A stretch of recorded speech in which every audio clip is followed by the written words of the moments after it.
massive tax increases that are coming in 2011.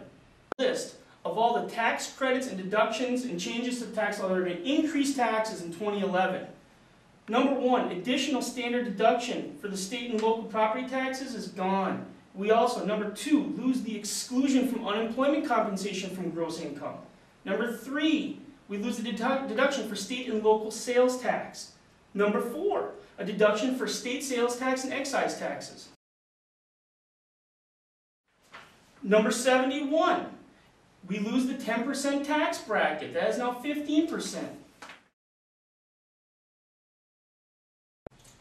Number 179, premiums for mortgage insurance is not deductible as interest any longer. Number 180, computer technology equipment for qualified higher education, not deductible. Number 100